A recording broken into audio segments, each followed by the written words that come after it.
All right, so let's begin with a question. Where is Jerusalem?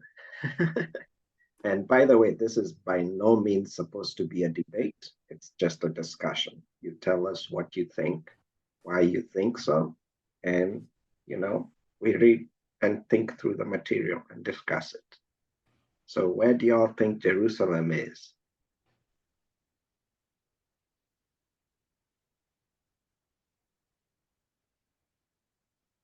Okay, I hear a lot of silence. So I will just, if it's okay, I'll just talk about what I was saying earlier. I watched a video from Truth Unveiled, Mhm, and he was talking about where the location of Jerusalem was. mhm, And before I had seen that video, I didn't know, I guess I didn't know quite yet where all the locations were, but at that point I knew that what I had learned, what I thought I knew was wrong. So mm, in his video, from what I remember, he revealed the location to be in Africa. mhm. And I think you might have material with maps maybe that is going to be pointing it out. So maybe I might wait for you to show those, but I think it was somewhere around um, maybe in the border of Namibia. Mhm. I think, but that's what I remember. And I did watch. It was some years ago, but when I watched it, I had to watch those videos at least two or three times because I was so um blown away by it. I was so blown away by it because, again, I never heard that before. I never learned that before. So that's where I believe Jerusalem is. I think it's in Africa. I believe it to be in Africa. Thank you, Sister Laura. I am going to share a slide here that I prepared because I anticipated somebody like you would mention that video from Truth and Veil. So um, let me share the screen here. So can you all see my screen? Yes. Okay. And get that. Let me go back one slide.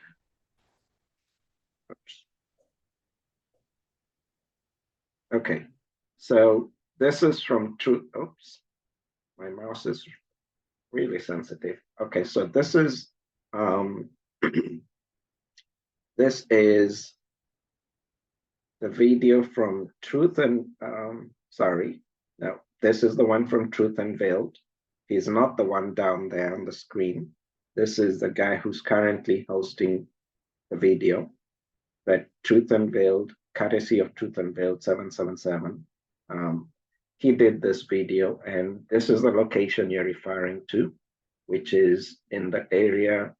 When you look into the video, he specifically points out a location of Jerusalem that is on many maps, um, old maps, that is technically inside Namibia, that it's right at the borderline here, where you see the white arrow. Jerusalem is on that side. And he has a lot of information supporting it. This is one of the videos. I think it might be the one you're referencing, Sister Laura. It's about 2 hours plus, 1 hour 44, rather. It's one of two, but yes, um, very, very good video indeed. And he points it out to be in present day Namibia, right at the border. But I think he also explains that, you know, the evidence that he points out shows the walls of Jerusalem could be extending much farther this way to the right, so into South Africa. Um, so that's a possibility. But the evidence of the ones that they show in the pictures, those are located right there in Namibia. Yep. What else do you remember from that video? Anybody else who's watched it?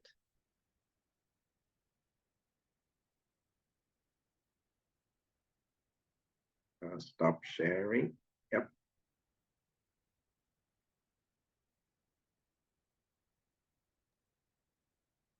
I think I remember that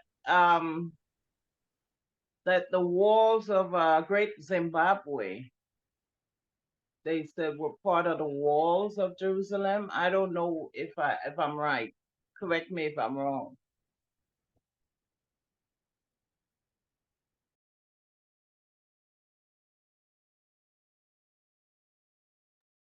I can't hear you. You're on mute, Elder. I'm sorry. Thank you. What I remember from the video was that they found the walls of Zimbabwe and they attributed those walls to be where the Queen of Sheba lived when she was visiting Solomon. She built her own area in that place. That's what I remember. If there's other information that shows that the walls extended all the way to Zimbabwe, might be correct. I'm just not aware of it.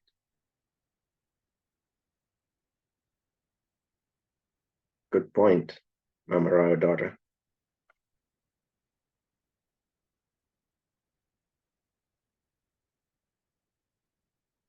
Anybody else, where do you think Jerusalem is? What is your reaction to the Truth Unveiled videos and the other videos that I shared? Brother Vincent, go ahead. Thank you. I'm remembering there was a book. I'll remember the name about whereby they had found the historical walls of the Jerusalem in Namibia itself by some British explorer those old days. So that is one of the things that actually was indicative of that. Now, in terms of the current walls that are the ones of the Great Zimbabwe, there was also the issue that there is a difference between Jerusalem as the capital and where the temple is, and Jerusalem as the city, because as a city it seems to extend way beyond the limited scope of what was there being provided for in Namibia. Namibia was just like where the temple is supposed to be, but Jerusalem as a city seems to extend way beyond. And that's also the way it was saying, like where the Queen of Sheba had gone to settle was on the outskirts, something like that. That's what I remember on the Truth Unveiled videos. Okay. Now, my challenges around that particular video is the hidden information that we are still not getting about which I'm hoping will be able to come out with time, about the Roman fortresses, because we need to find evidence of Roman settlements. Let me use that word, settlements. Settlements around that, because these guys were in Rome, and the Herod and all these are people who are the Roman soldiers, and the centurions were there. So they need to have left some evidence, unless we carried on. You're getting cut in and out, Vincent. I don't know if you can hear me, but we can't hear you right now. Maybe mute yourself and then unmute again, see if it will come back.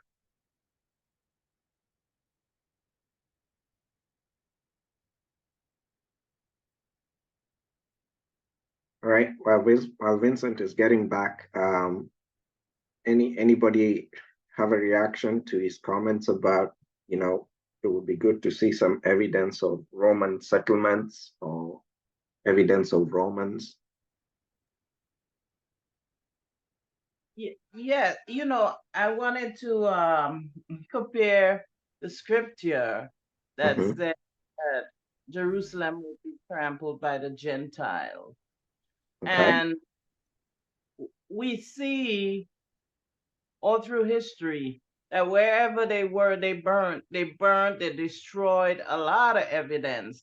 So, but when you go back to historical data, it's hard to find evidence, except that they have colonized these places. It's hard to find evidence because they destroyed so much. Mm. Mm. Well, Mama or daughter, and Vincent, can you hear me? Yes, I can hear you. Okay. So while you got disconnected, I was asking about if anybody else has seen anything that has to do with evidence of Romans, which is what you're talking about. And Mama daughter is saying, a lot of this stuff, according to the scriptures, these places were burnt down. So a lot of the evidence may have been destroyed, so we do not have it. And I wanted to respond to that, and then you can jump in and finish your thought. So one of the videos that I sent that was from a channel called Jerusalem Script, I sent it on the Telegram group, shows a Jerusalem also in that area of Namibia. And all of it is just burnt out, it's just burnt out area, large mountain-like area, that is burnt out. It's just charred and black. That's some sort of evidence. It's not Roman evidence. But also, interestingly, on the video by Truth Unveiled, that video has a lot of good information, like Laura was saying. He mentions a road, I think it's a road or a river, and I'll look for it while we're in the discussion and share it. There's a road or a river that is pointed out that was actually named Nero, which was a Roman ruler, Nero, Nero. It's on the map. So that's some evidence of Romans. Vincent. Go ahead, Vincent. Finish your thought. Yeah, so no, I'm just saying I agree with what you're saying. My point was that we also need to look for the other kinds of evidence. Now, why I'm saying that is because in Lesotho, which is a couple of 100 kilometers away, which is an enclave within South Africa, you may need to bring up a map so that everybody can know what I'm talking about. The Romans were there, and they had built on where there used to be a Roman fort. A school was built there, a missionary school. Okay. Right. And when they were when they are doing the excavations and everything else, they come and find what do they find? So the Catholic nuns come missionary, they want to build a school on a specific point. So when people are digging, they find evidence of Roman presence. You see that kind of thing. Okay. So that's one of the things that now makes it now look a bit enticing. Now the other thing that makes the Namibia one also a bit we need to think around is in Namibia, you're not so far away from, I think it's Gaborone. Yes. And now Gaborone is where there's also another video talking about the hailstones from Sodom and Gomorrah. Now that puts Sodom and Gomorrah in very close proximity to Jerusalem. You see that kind of thing? Yes, and I'm actually sharing a map as you're speaking. I don't know if you can see it. Yes, I can share. So people can see Lesotho down at the bottom there. Yes. So in Lesotho, there's in one of the capitals, I can't remember the name, but I'll find it. There is a school which is on top of a hill, a missionary school. It's in the center of the city. Okay. It's an enclave. It's a country within another country. It's a country within South Africa, and a completely independent country. Now, in that hill, they found evidence of Roman settlements and whatever, and the Roman Catholic Church had come to build a school on top of that. So when they are building and excavating, they found that. Now, my point that the secondary point I was bringing is now on Namibia, on this other side, which is at the border of South Africa and Namibia, which is now at the bottom there. Just go to the corner where you are saying there, somewhere around there. Nini is not so far away from there. You see, you have now where they are saying that the sulfur mines, which are the ones from Lot and everything. So all that now makes it, yes, you've got too much evidence that points to that. We just don't have anything concrete. But I also tend to think, if you think about in France, in France, there's a the main road where the generals used to come in after the conquest. The guy who conquered Jerusalem, it's actually an arc in the middle of the road. It's a very big arc in the middle of the road. On the top of the arc, the arch, let me call it arch, so it can not arc, arch. You know, like there you have like something that looks like a bridge, and then you're passing in between. Yes. On that they show how the Roman general plundered Egypt. I mean the Jerusalem, and they show him carrying the ark, not the ark, the lampstand, the menorah. They carry so many things off. So obviously these guys could not have this if they didn't know where they took it from. Just that they don't want to tell us what they have. So I'm as I stick with my suspicion, these guys have the evidence, the other things that you need to be able to put all the pieces together. Okay. Now, in terms of you have two conflicting positions, unless you are missing something in time. One, Jerusalem shall be trampled underneath it by the Gentiles. All right. Shall be trampled underneath until the fullness of the Gentiles comes in.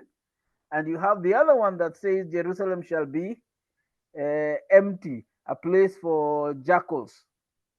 Okay, so which is the first one that do you remember what scripture that is? I'll share it with you before the end of this. But it says that Jerusalem shall be trampled underfoot until the fullness of the Gentiles comes in. Okay, the time of the Gentiles. Then at the same time, you have the one in Jeremiah that says that Jerusalem shall be desolate and a place for jackals.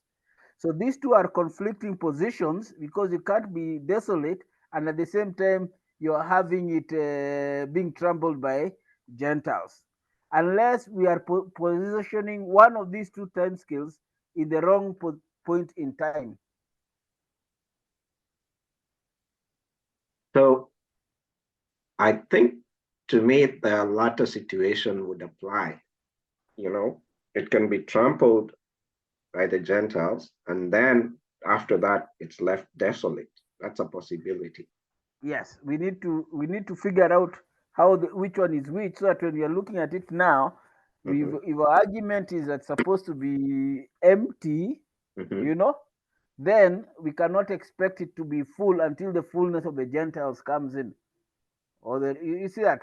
So we need to figure out which sequence is which, because that will tell us how I interpret whether interpretation is right or wrong. Because as you're saying, it could have been trampled, okay, or it could be desolate now, and then the Gentiles come in until their time is over. But we know we're in the moment of the Gentiles right now. The harvest is going on, so it's that kind of thing we need to determine which is which. So that's my current comment on that destination. But I've looked at the map. You talked about this other map from the Jerusalem guys. I've looked Jerusalem at script. Yeah. Jerusalem script. Yeah. There's a lot of convincing elements, because he talks about the gates. Remember, there are 12 gates into Jerusalem, and the gates, when you go into Revelation, it talks about the position of the gates, and in Jeremiah, Ezekiel talks about the locations of the gates, which is correct according to that description. And according to, there's another one where somebody, I think it's him, he had overlaid the gates on top of the Google map, and it fitted. Okay, give me a second. I'm gonna share on my screen here, because I think I know what you're talking about. So I'm showing the video channel here from Jerusalem script. This is the one you're referring to, and you're saying you think it's very convincing, the one that I've highlighted right now. He shows different locations, burnt out, and things like that. Can you all see the screen that I'm sharing? Yes. Okay. And then Vincent is also talking about another video. I did not share that one, but that video is this guy here, Bonafide Israel, and he has an old map, and he identifies this as Jerusalem, this map, and then he looks for places where the terrain matches or somewhat matches that map. And he finds that again in Namibia. I believe, Vincent, this is what you're talking about. And when you watch the video, actually at this point where I've paused it, is where he's showing how it overlays and you see the formations that match up. Go ahead, Vincent. Didn't mean to interrupt you. Just wanted to add color to what you're saying. No, thank you. At least you bring in context what I'm saying. So when you look at now this, because you can destroy all kinds of infrastructure, you can destroy the buildings and everything, all the man-made structures, but you can't move the mountains unless you decide to use what Yeshua said, tell the mountains move and they move. But unless somebody has practiced that, then the mountains that the Most High had put that surround Jerusalem still remain. So that's one of the big things that make it a very qualified point, as opposed to even the current place in the Ish people who have a hill and they're calling it a mountain. So I think we need to bring them and show them what a mountain is, not a hill. So these 12 gates for me makes a very big difference. And secondly, the fact that they got the hills, there's another video, although the person was advocating for a location in Ethiopia, but even him, his locations were up on the mountains, okay? Simply because of the offerings. When you had the sacrifice in the temple up there, you had a need to have a mechanism to clean up all this waste. You're having a lot of waste. You're having a lot of blood that's coming out.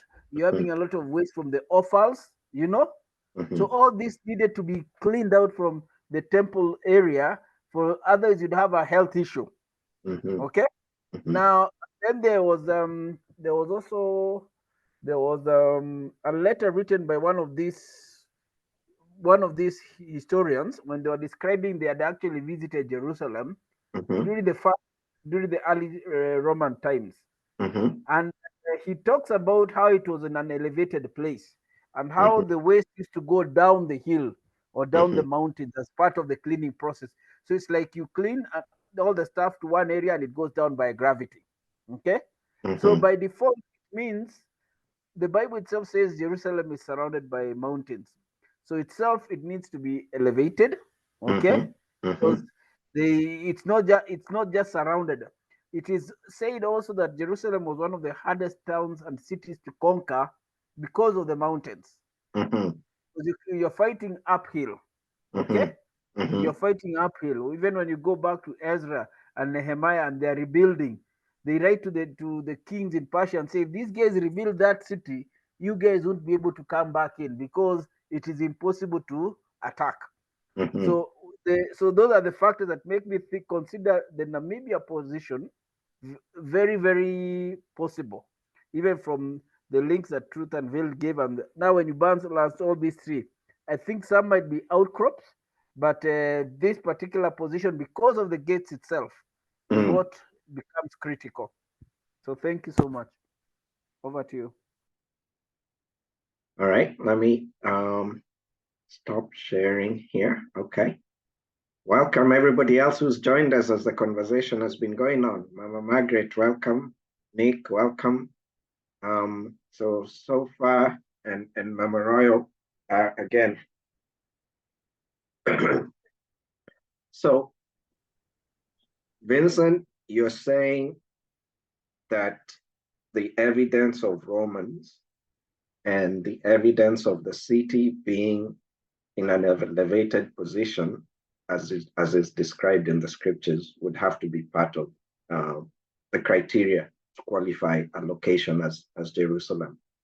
I agree with that. And I think the map that I was just showing, let me share something. Well, actually, no, I won't share something. Let me ask, anybody else got additional thoughts on that?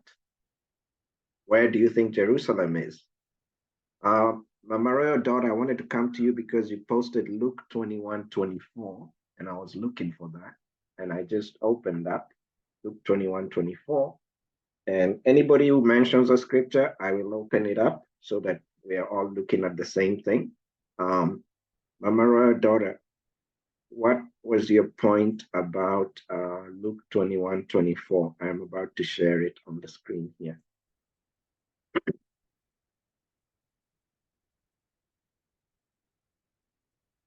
Mamora, daughter, if you're on mute, you might need to unmute if you're at your desk. I was hearing the scripture that the brother referenced, Jerusalem being trampled down by the Gentiles. Oh, okay.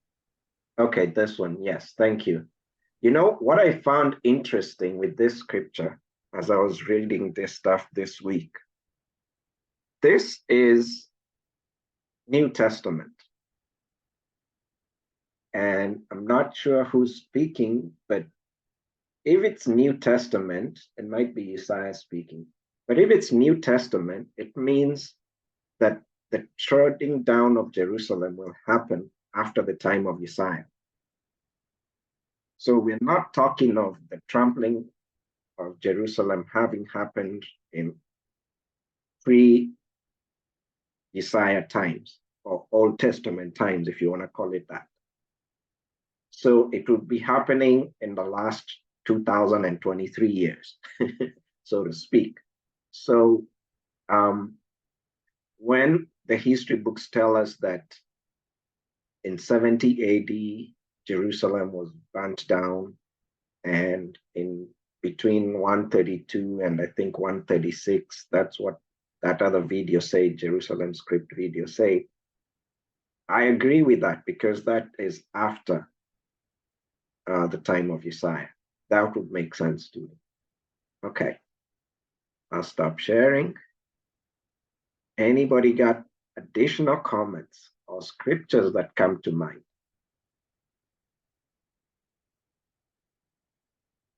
I see a hand up. Mama daughter, go ahead.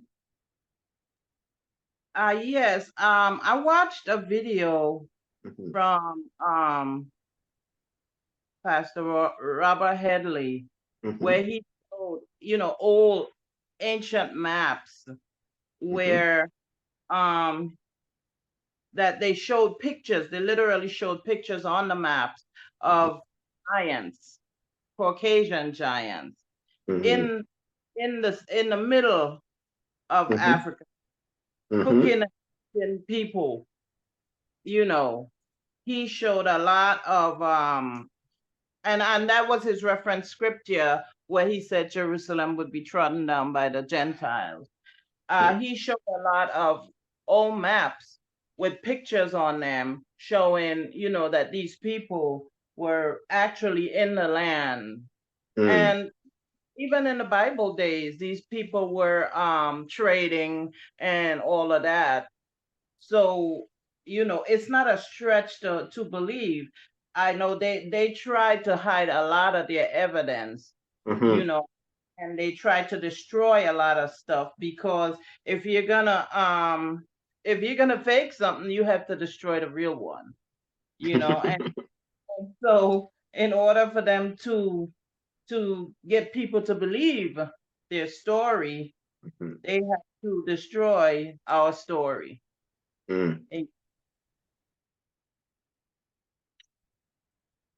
Yep. I have seen those maps too. I'm sure a few other people have seen those maps with the giants in Africa, and they're cooking and eating humans or human body parts. And the names of the locations where the giants were, like Agag, AG, and those were clearly in Africa. So these events were going on in Africa. The maps that I saw that had the giants did not specifically show Jerusalem, but I agree with you that they do point to these activities in the Bible being in Africa. I like that point. And I'll open Jeremiah 9:11, which people have mentioned a lot. But meanwhile, let me take any other questions, comments. All right, I see a link from Brother Nick. I'll open that up also. Brother Nick, I am opening your comment. Go ahead and speak as I share your screen, your comment that you, I mean, your link that you shared. Habari yenu. All right, the response to that is Muzuri. He's asking, how are we doing? All right, let me share my screen so that they see what you just posted on the chat. All right, Nick, go ahead and let us know what your comments are. So I had two comments. One, I'll start with the link I posted, then which is in relation. Jerusalem itself was close to other cities. Okay. So if you want to be able to find Jerusalem, and let's say this was like a math equation, and you are told to find X. So, and you'd need supporting documentation of other places so that you arrive at Jerusalem.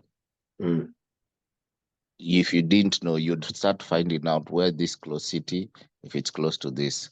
For example, if you are like looking for America, you'd go to look for South America is close to America. So you'd know, okay, South America is close to America. Maybe east of America would have this city. So one of the clues is to look at the scriptures that mentions the cities, the towns, the places that have or are linked to Jerusalem in one way. Okay. Let's say it's Gaza. There is a road leading from Gaza to Jerusalem. To in those days, the what do you call it? The boundaries were not the way we think of them as now. So the boundaries were probably bigger, and the boundaries would be identified with things like valleys. There's a lot of Valley of Jericho, and this Valley of Jericho is if you look into it, it's related to the Great Rift Valley, for example, the valley streaming from Egypt all the way down, all the way up. Sorry. So you'd have to find the valleys, then they give you support, then it becomes like a chain, which now narrows down the location. Yeah. So you'd have things like Gaza or Palestine, the cities of Palestine. You know, you had Sodom, Gomorrah, Sidonians, the Phoenicians, the people who stayed close to Jerusalem and the things they were doing, King Ahab and things like that. You'd find where they were or where they were mentioned in which city. So you'd know by that and the relationship of the cities they dwelt in and the places they stayed and the cultures that they were taking to see. So once you find that, it will then be able to be possible to narrow down and bring the supporting documentation together. I don't know if that makes sense. It does make sense. I mean, for example, you know, the boundaries that we see today on the maps, and I'm going to stop sharing the link. The boundaries that we have today are obviously boundaries drawn at the Scramble for Africa conference in 1884. You can see how straight they are. It's like someone was drawing them with a ruler, you know. But when you look at the natural boundaries we have, it's rivers, it's valleys, like you mentioned, you know, it's mountains, it's things like that that our ancestors used as boundaries. And the scripture does mention valleys, Kidron Valley, other valleys, and it mentions rivers, Jordan River and other rivers and things like that. But I agree with you that if somebody is to make a claim and say this is where Jerusalem is, we need to see these markers, whether they are valleys, whether they are rivers, whether they're mountains. The markers, the landmarks that are mentioned in the scriptures need to be present, as well as possible locations of those cities. Absolutely.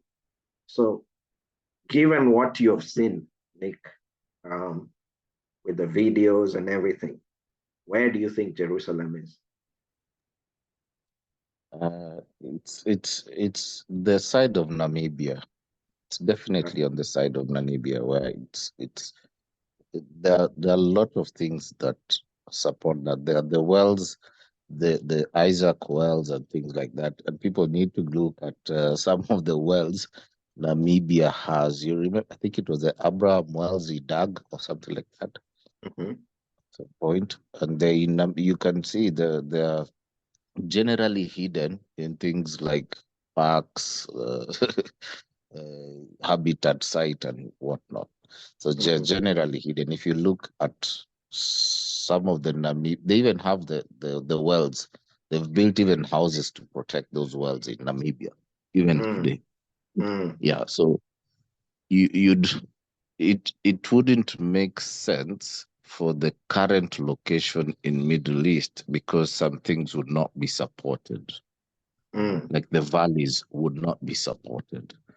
These mountains they talk about, and you look at the Drakensberg mountains, they are pitched up. So the Drakensberg, the real name, the Drakensberg means what do you call it? It means dragons. And this is where David was saying in Psalms 23, is it Psalms 23? Even though I walk through the valley of the shadow of death, because the dragons were actually synonymous, like you're walking to death.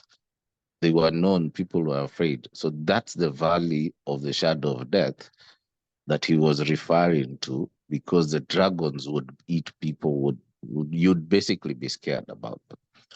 So Drakensberg, in when you look at the name Drakensberg Mountains, I think it's Dutch or Afrikaans. It actually means dragons. So Yes. there's another name for it in the local dialect, and it's a mountain high up.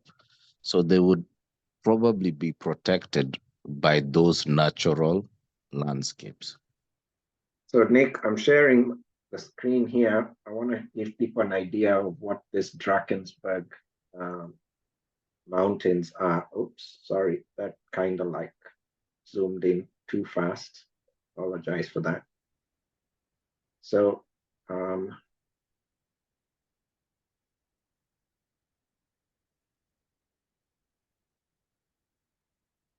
is it Drakensberg?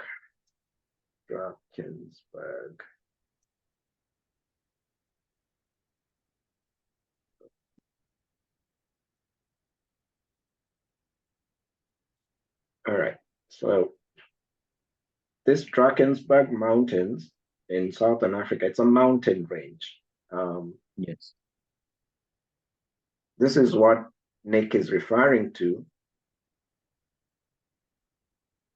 And it's somewhere around here. I'm sorry, this thing is not really showing it like I want to show it, but it's down in South Africa. You have a mountain range on this eastern side between Lesotho and Durban. You have a mountain range there. And Could you, if you change the mapping to the other layer where you see the land formation, yeah, terrain, yeah, this one is much better, and you take a closer, like, zoom in. zoom into it. Yeah, Okay. you see the dark patch of the land on your left. Sorry, Here. you have to zoom out a bit. Zoom out a bit. Zoom in. No, you zoom out a bit. You see where you can obviously see there's a difference in the type of soils. One is Yeah. kind of like, yeah, there where you're just hovering. That's a region, and it goes down to it. So it becomes a protection, an overall protection. So if you're high on the mountain range, it's difficult for you to come in Okay. and take seize of the city because Mhm. it's protected. And also the Namibia itself also has another mountain range. I think it's called the Erongo Mountains on the upper end. Yeah, Erongo Mountains. Okay. So it would be difficult for you to seize unless you're coming from the sea. And for Okay. you to come from the sea, it would be difficult for you to just storm the city just like that without them being able to protect themselves easily. Mm. Yeah. So that was, and if you look at from Namibia, you will see things like Bethany, Bethlehem. Those were close to Jerusalem. So it wouldn't make sense. They have these places, and down in South Africa, then it's just like it was just naming. Yeah. And what about the valleys where it fits into the whole narrative? So that was the first point. The second point, it's about the Romans things, the Roman issue. One, I think what is not remembered also is the system of the Romans. You see, the Roman system does not really work with, I come set foot on ground and make a lot of structures. The Roman system is more like a colonization system. So I don't have to build houses like the way they do in Rome, is to create the administrative system and the change in culture to elongate the Roman system. It was a mimic of the Roman system. It doesn't necessarily mean you have to have buildings of the Romans. That's one. For example, Herod got his title from the Romans. Right? So you have Herod the Great, the father, then Herod Agrippa. Those are names that were given to. Now, if you look at if you go to the Blue Letter Bible and find the names of Herod or the names Phoenicians, it means like fish people, fisheries, fish people, the Phoenicians. And the Phoenicians are the ones who came up with the 22-letter alphabet, for example. So the culture basically is something that was ingrained, and that is historical. We also see it in some of the maps where it says Herod. I've seen some maps that talk about Herod in the middle of or below Congo area there. Yes. But it's Truth Unveiled, yeah. So you would see that from there, and then they went to Jerusalem. Then, because of the aggression of Herod, they went out of the area or Jerusalem and went to Egypt to hide away until the Herod the Great died, because after that there was no persecution of the babies, the male child. Yeah. So you have to look at it from that perspective also, in terms of the culture of the Romans. It was more of a mindset colonization effect and change of culture, as opposed to building a lot of buildings that would signify the Romans were here. You get? Two, there's also a perception that the Romans were all white. No. Yeah, because some of the Romans, we know, like even the general of, I think he's called, there's a Roman general. He was black. He was a black military commander. So it's there. Lastly, if you go to Southern Africa and in the Bible, you remember the centurion. Yeah. The centurion, there are places named after him in Southern Africa. And then there's a pool. Are you talking about Cornelius? Yes. Is it the one who was told to go wash his something, and then the one who said, I can just... Yeah, Cornelius. His and servant I was don't know. sick or something, and then Yes, yeah. yes. So when you look at those pools, the pool that he was told to go wash, right? You find the pool, which is described, then you find that is where he was told to go wash. So that in itself is a historical documentation of where this guy would have gone to wash. Two, the place is also named in South Africa. Even in town, they even have now roads named after him. The Centurion Road, which is not so far from the old Bethlehem Road, in which Jacob buried Rachel, because the old Bethlehem Road was not so far from the Centurion area. So it might not be easy to identify, but if you go to Southern Africa, look for the Roman Centurion Road, it's there. And then there's an older road next to it, which is called the Old Bethlehem Road. So now they've tarmacked it, but there's one which was like just made of just natural soil. Yeah. So that's my contribution for today. Well, thanks, Nick. Anybody got questions or responses to the comments made so far? Vincent, I got your link opening up the map. Do we have any comments or questions from anybody? Thoughts? You know, we're just having a discussion. There's nothing set in stone. We're here to sharpen each other.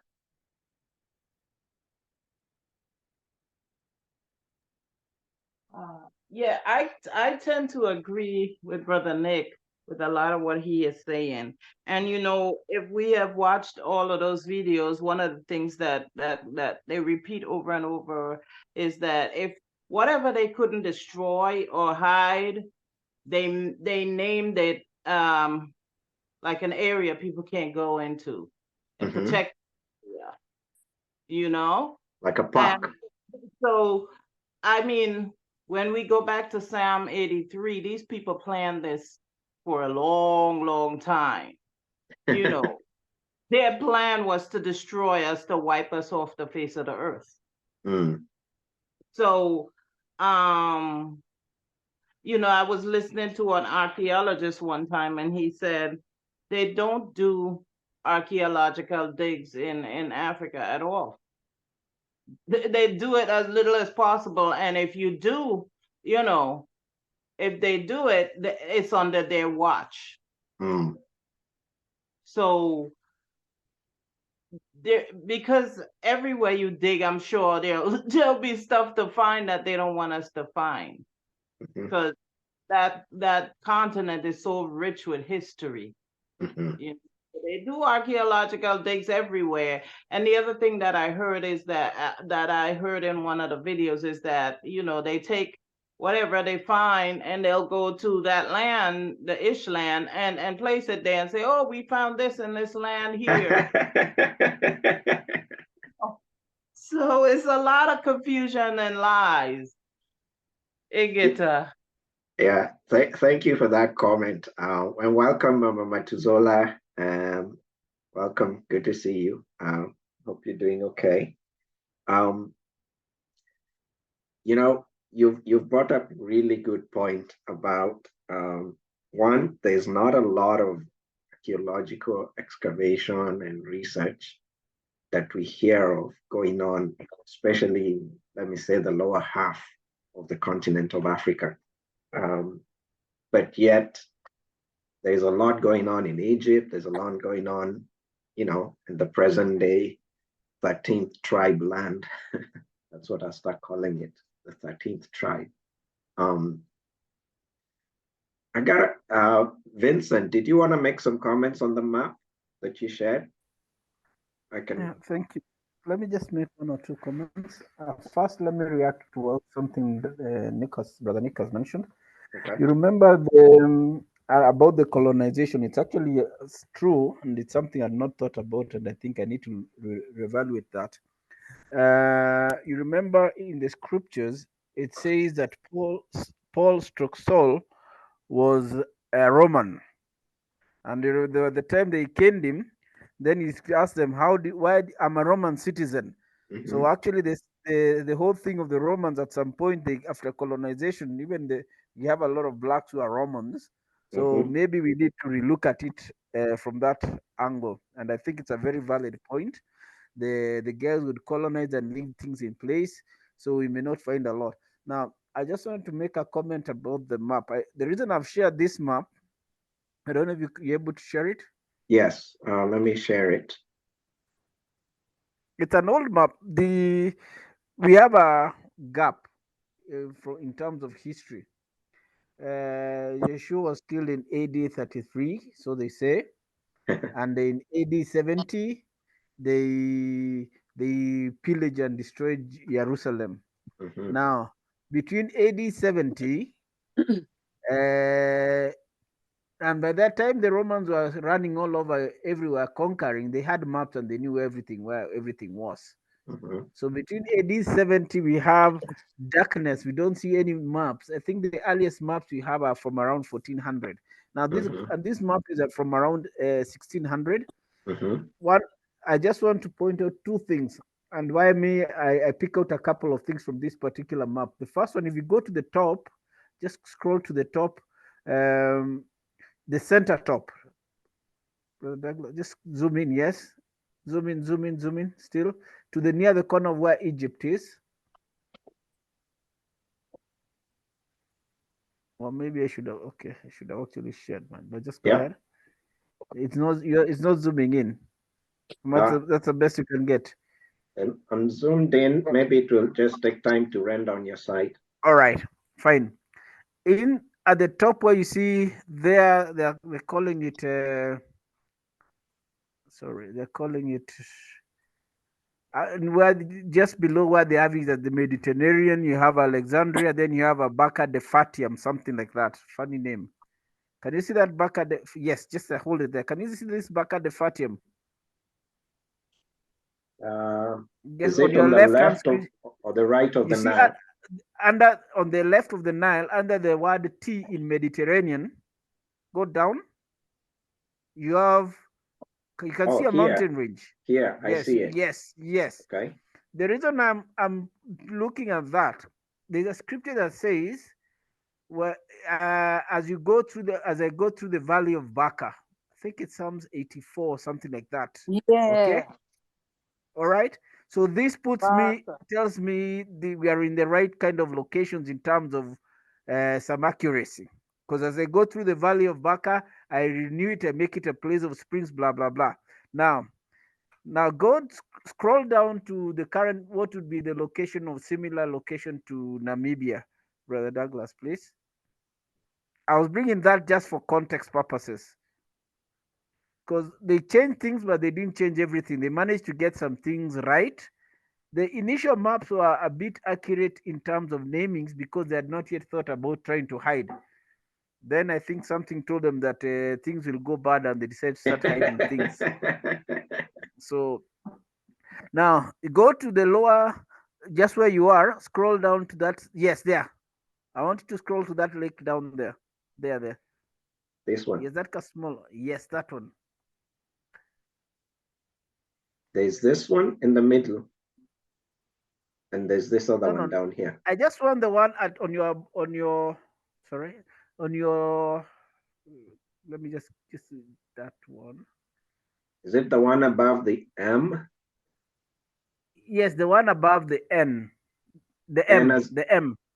You see, yes, the one that near Bagame, something like that. Can you see the Bagame? Oh, okay. This one here. Yes, that one. Yes. Now, if you look at that kind of location and you look at where you're looking at in terms of Namibia and everything else, what word does that look like to you? That Gali something. Galilee. Correct.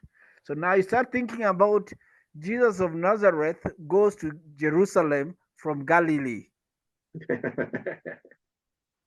Are you seeing what I'm talking about? Now, and you have on the left of that, you have a whole mountain range going up to where now you'd be heading towards the other locations where the guys are putting the Jerusalem to be around. Okay. Now, I'm not saying the map is 100% correct.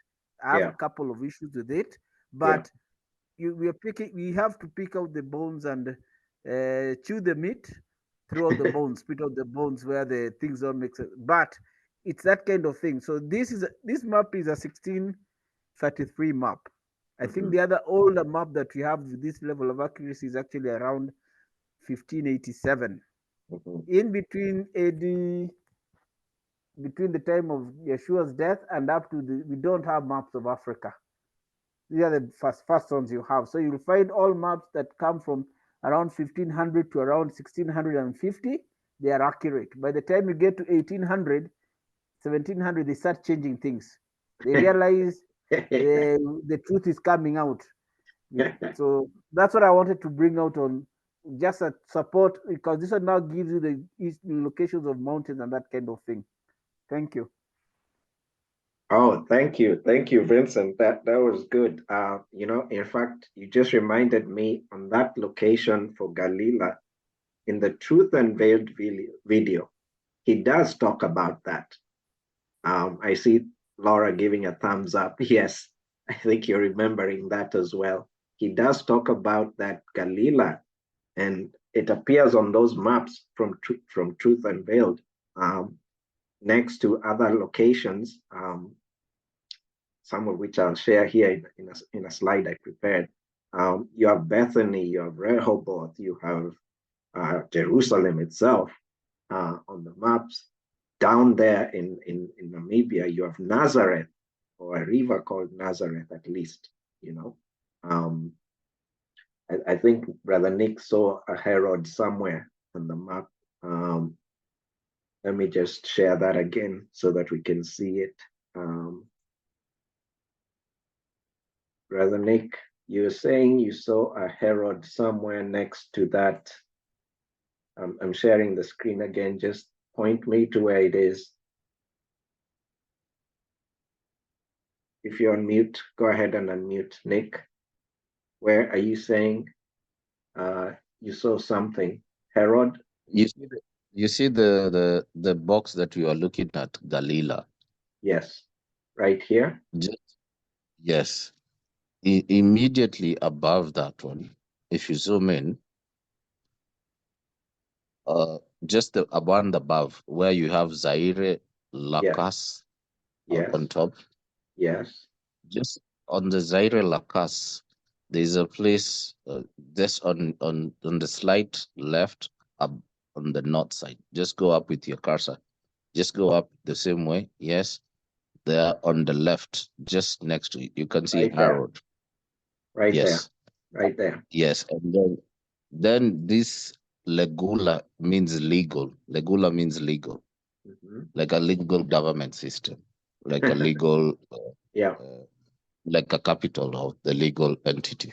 Yeah. So this is Herod Legula, Herod legal, like capital city. That's what. Yes. Yeah. And they changed so that. I just wanted to. Yeah, good. Thanks for pointing this out. And if you look up Zaire in the Bible, you find it without an E. I'll look up the scripture where it's located. This was and now you can even see Agag, because Agag is mentioned in the Bible. Yes, this is Agag. This is where they had the giants. And there was another Agag in some maps, which is also in the Mozambique area. This one, there you go. It's also on this map. I think I've been looking at these maps too long. So, okay. Thanks for this, Nick. Thanks. Let me stop sharing this here. And Brother Nick has posted there, Galagadi meaning land of the thirst. All right, excellent. Mama Royal daughter says they called the rhinoceros the unicorn to confuse us. That's correct. It was actually referring to the rhinoceros. Not a unicorn. It's nothing like a unicorn. All right. Let's have some comments, some reactions. What do y'all think?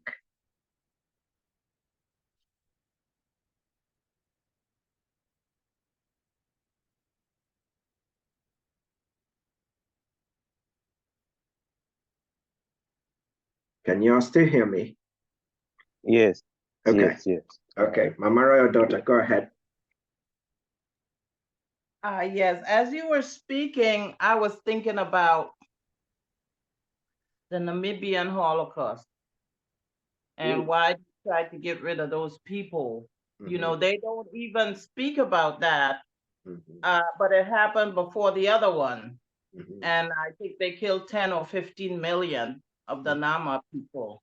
And it was over their land. They wanted their land. And, you know, recently that came up like 3-4 years ago. And it was Germany that did it. And, you know, Germany says, because people were saying Germany wouldn't even acknowledge it. And Germany said they'd never acknowledged it as a Holocaust because that word didn't exist at that time.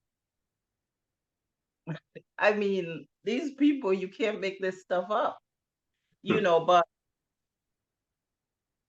now when you speak about, you know, the location of Jerusalem, I kind of understand why they try to eliminate all of those people. But for Tatanzambi and get that.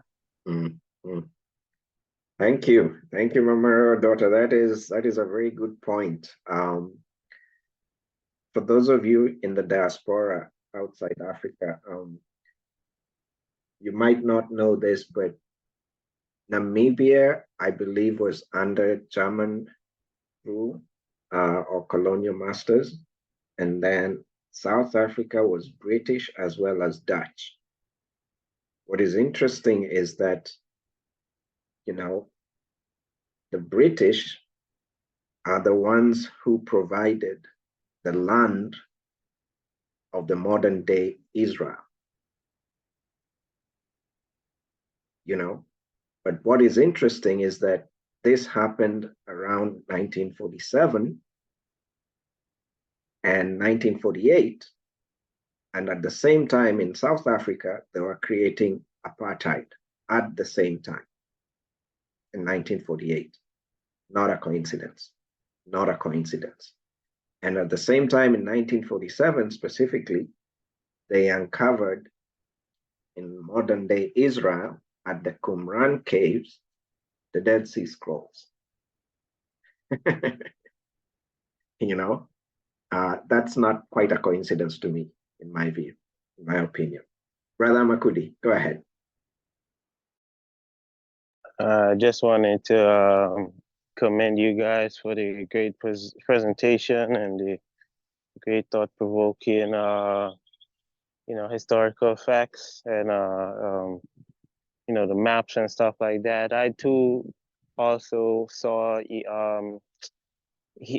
Truth Unveiled videos about the biblical locations and stuff like that. As Sister Laura said, they are very lengthy.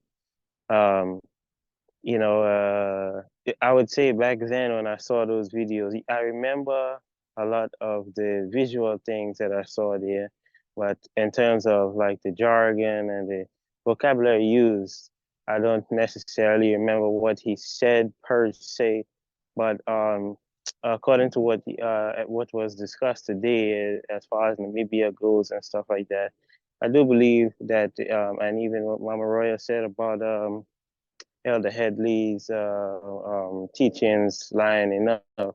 I do believe that we're on the right track here. You know, only time will tell. The right person will come out with that, with the expertise on that particular, you know. But I do believe we're on the right track here. We're looking in the right direction. And you know what they say about South Africa, right? And the map being turned upside down, you know, once again, the amber, the origin. So we're close enough, right? Close enough. Ingeta. Thank you, Brother Makudi. Thank you, Brother Makudi. And Mama Matuzola, yes, you're referring to the Balfour Agreement. That's what it's called. Yes, Balfour Agreement in South Africa, where they granted that land to the present day state of Israel. All right, let's see. Any other comments, questions, thoughts?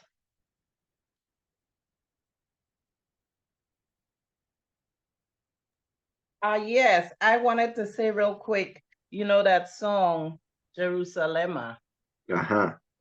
How prophetic it is, because they are from South Africa, and they were saying Jerusalem is my home. Yes. So that was a very prophetic song. And the thing, you know, if Tatanzambi wants people to know this stuff, it goes viral. And that's what happened to that song. It went viral because Tatanzambi wanted us to pay attention to what they were saying, because it was kind of in the middle of the awakening. So, you know, that song is very, very prophetic. Okay.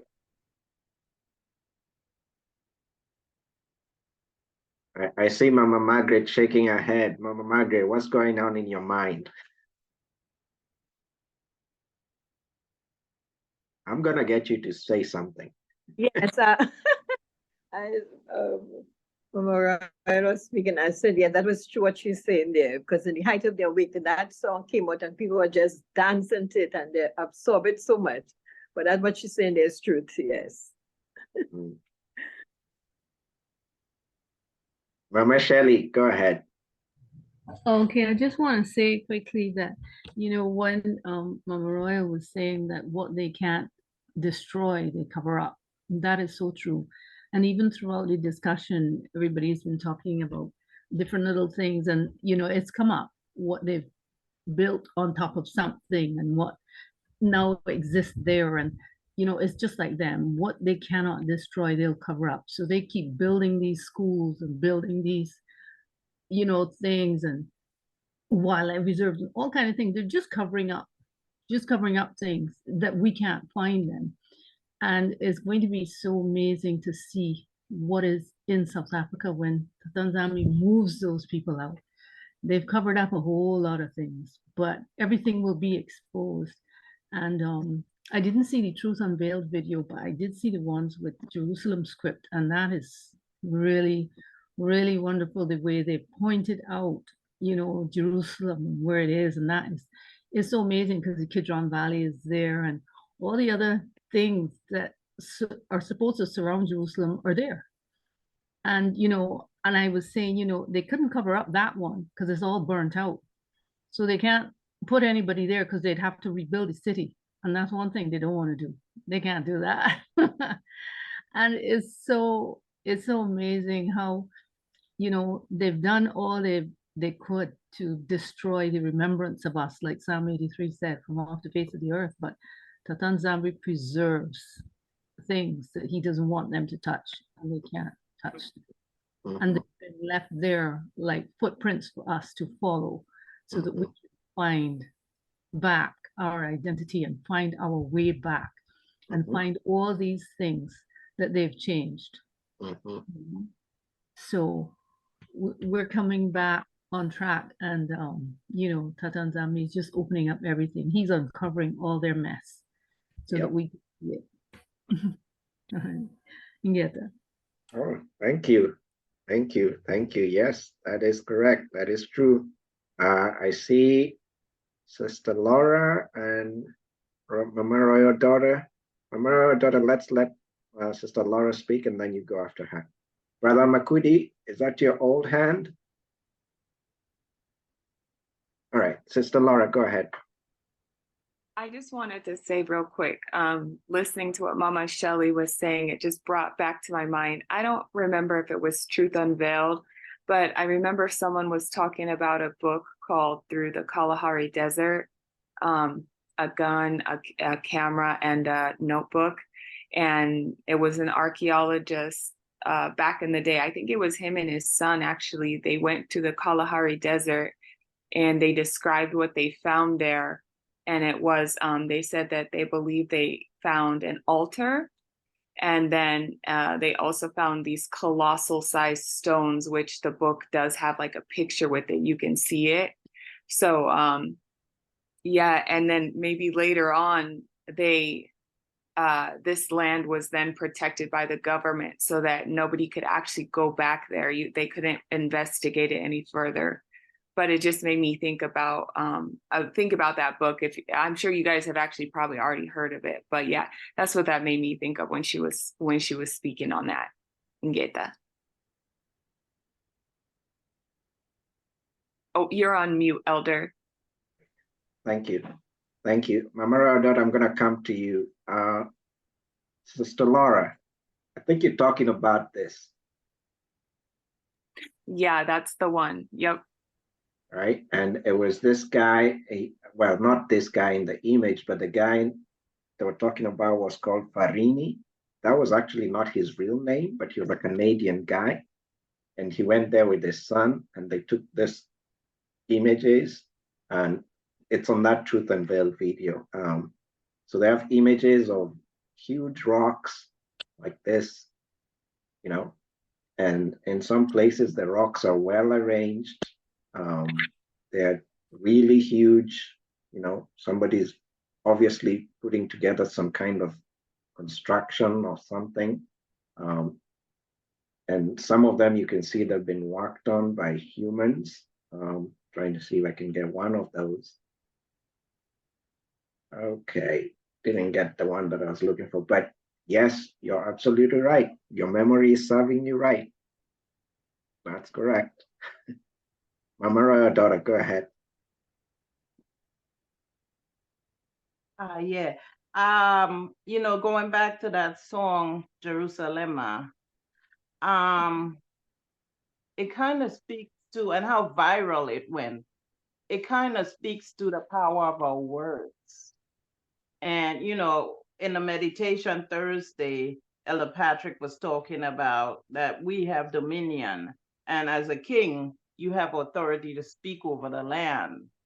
And then when we go back to Ezekiel 37, Satan Zambi said he would call his breath from the four winds, you know. So not only, in other words, he's reconfirming the authority that he gave to Bananzambi. So that song, when it went viral, people all over the world was singing it. And these things act like catapults, like pivoting points. Because, you know, it was like the movement was going, but kind of slow. But when that song came about and people started singing it and speaking it into existence, all of a sudden that the movement, the awakening took up such a speed, such a steam. So, you know, we were talking even Thursday night about how you give consent when you repeat the stuff that, you know. So that is why we have to be so careful and intentional with our words, because our words have so much power. And then the second thing is, I always talk about this, the Wailing Wall. Isaiah said that there will be not one stone left upon another that shall not be thrown down. So then my question is, where on earth did this whole wall come from if there's not supposed to be one stone left upon another in Jerusalem? You know, and so, like, thanks to Tata Zambi for eyes to see and ears to hear, because we fell for this stuff for so long, you know, and everybody wanted to go and see. You know, people pay big money, and so that's what it is to them. It's a tourist attraction. and people paid big money just to go to Jerusalem. I remember my aunt begging us, let's go to Jerusalem, let's go to, and I just didn't feel it. So it's how the deception is run, that they they make up these lies that don't even match with anything we believe in, that don't even match with the history, and then they sell it. They sell it for big money. So it's like still continuing to take advantage of people. And then I remember like a few years ago, they were at the Wailing Wall, and a snake came out of the wall, and people was terrified. People was terrified. If you Google it, you'll see it. A snake came out of the wall, and they had to get a snake catcher to come and catch that snake. But it was like, I mean, like, how much more can you ask for?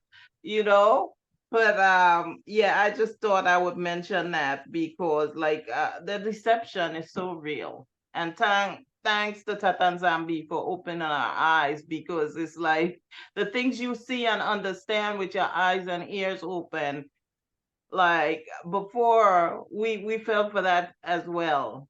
So we gotta be patient with our brothers and sisters and get that. Thank you so much, Mama daughter. That was excellent. I'm gonna Google that snake incident. So funny. All right. I see Brother Nick has a comment about the Wailing Wall. Brother Nick, if you can make the comment and then close for us in prayer, then I'll leave the channel open just for another 15 or so minutes just to catch up. Go ahead, Brother Nick. I was just laughing as she was talking about the snake coming from the wall. I think there's a verse that says that uh, people should be careful when you turn over stones, that the snakes might be there. So when she was speaking, I was just remembering that verse, and I just and then the verse that says, "Who prays for bread and then is given something." Uh, I think it's Matthew 7:9. Which of you, if your son asks for bread, will give him a stone? So it's funny that the people go praying on the stones, and then they're given stones. So it's these people have faked this thing to an entirety of its own to collect money. That's just a system. The Wailing Wall came from when the children of Israel used to work in Egypt, and at a certain time they were given a quota. I think it's in the book of, was it Enoch or Joshua, one of the apocryphal books. So when they were not able to reach the quota for the day of making the bricks, there was an order that their children the small infants would be taken alive, and they would be put on the wall as bricks. So the children would be buried alive on the walls. So that is where the parents would come and wail on the walls they've made, because their children were buried alive on the walls. So that's something that people don't know. Two,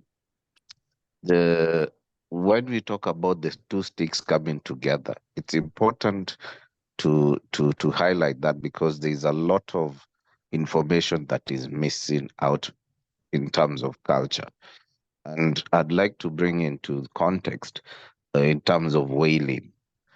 You find that in African, let's say in our custom, the Kamba tribe, it's forbidden for someone to go sit on a gravesite and cry. It's forbidden because the people say that's not allowed. I've seen it with I think my mother told me that back in the days it was forbidden for someone, if let's say someone has wronged you and you remember, or people without parents, they'd go sit on the gravesite and cry, it is almost like you're bringing in a curse, or there's something bad about that. So if you remember, Joseph,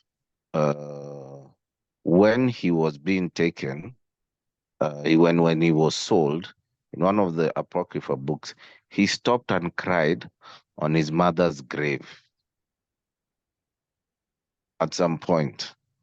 Right? It stops and cried on his mother's grave at some point, because the connection is that there's kind of like communication with the dead, which in some customs is not is kind of prohibited. So that the two cultures coming together is in reference to, there is the cultural aspect, like say for us who are still here in Africa, who know about these norms. So the Wailing Wall that they are going to cry for has no impact. There has no basis. What would they be wailing for? They do not have anything that has material historical inference to make them wail. But the people, the people who had their children taken, or their lineages, they would talk about that, how they used to suffer in Egypt under the Pharaoh, and their children died and were buried on the walls. And this would come down generation to generation, and they would be crying about it. So that is the inference of the Wailing Wall. But current day, it has become a false image, or a false, like a creation. It's just a form of idol worship, because that one is man-made, and people go bow down to it and pray unto it. It's just another way to just get the children of the Most High to be in direct contravention of the Ten Commandments. Thank you. Hey, Nick, that is so good. Thank you for bringing up those points, especially about the Wailing Wall. I had even forgotten about that. That is correct, and that is in the book of Joshua. Same thing with the story of Joseph. When Joseph was being sold as a slave, when he was being taken by the Midianites, I believe, they were taking him to Egypt. That's when they passed by his mother's grave, Rachel, and he sat there and started crying or wailing. And you're right, you know, that is from that episode in history, and the guys in the 13th tribe have no business wailing. I don't know what they're wailing for, you know. That's just business. All right, let me see who's got a comment here. Yeah, great info, great info. All right, tell you what, people. I'm just gonna carry on for another 10 minutes, then we'll wrap it up with prayer at that time. So, Mama Margaret, do you have something to say? I see you're on unmute. Okay. I've got some scriptures that I pulled up, or I found were very helpful in determining where I should look for Jerusalem. I'm gonna just share a few of them. I'll share my screen here. So the first one that a lot of you have talked about is Jeremiah chapter 9, verse 11 to 12. Can you all see my screen? Somebody give me a yes. Yes. Okay. So Jeremiah chapter 9, verse 11 and 12. And I will make Jerusalem heaps and a den of dragons, and I will make the cities of Judah desolate, without an inhabitant. Okay. Who is the wise man that may understand this? And who is he to whom the mouth of the Lord has spoken, that he may declare it? For what the land perisheth and is burned up like a wilderness, that none passeth through. So, desolate, nobody living there, no inhabitant, burnt, be like a wilderness. If you find a place that says that Jerusalem, they don't have that, move on, find the next place. Leviticus 26:43. The land also shall be left of them, and shall enjoy her Sabbaths, while she lies desolate without them. Solely will be away, the land will be left desolate, and they shall accept of the punishment of their iniquity, because they despised my judgments, and because their soul abhorred my statutes. Again, same issue. We would be pushed away from the land, we'll be left without anybody. That's Leviticus 26:43. Psalms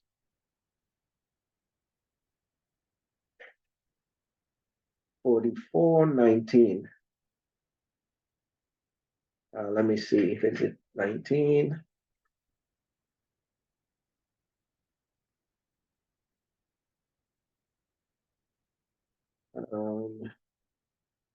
Okay, I forgot which one it was, but there was a scripture, 44:19. Yes, thou hast so brokenness in the place of dragons, and covered us with the shadow of death. That's what Brother Nicholas was talking about, that land they're calling the Drakensberg Mountains.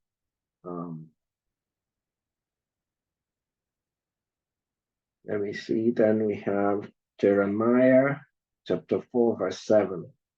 The lion is come up from its thicket, and the destroyer of the Gentiles is on his way.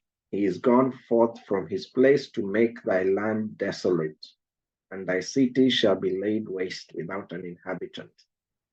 Okay, we know who is going to come and destroy it and do all this stuff. It's those Roman guys, the Gentiles, and they were coming. They were called the destroyer, and again, they would lay it waste, burnt it up, left without inhabitants.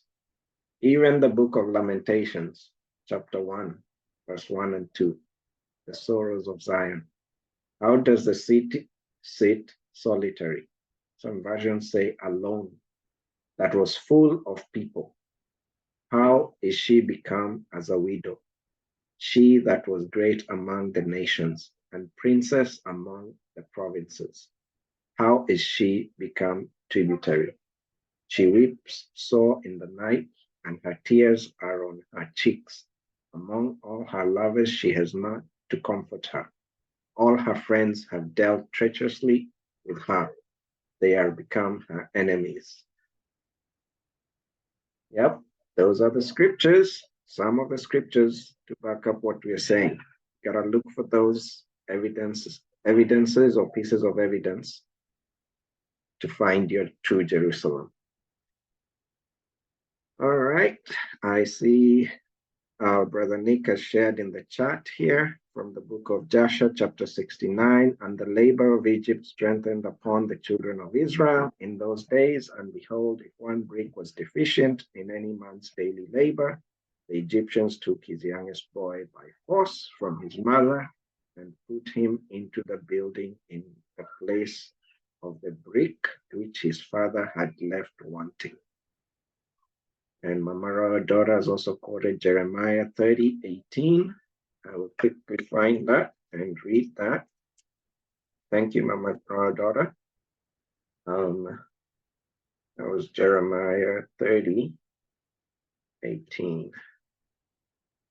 Thus says the Lord, behold, I'll bring again the captivity of Jacob's tents and have mercy upon his dwelling places, and the city shall be builded upon her own heap, and the palace shall remain after the manner thereof. Yes, we believe that will happen. Ingeta. All right.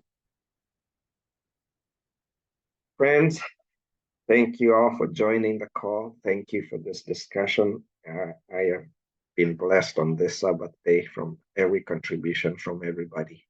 I really appreciate y'all's time. All right. Bye, everyone. Bye, everybody. Have a good weekend. Good day. All right. So, no, but Bye-bye. Mhm.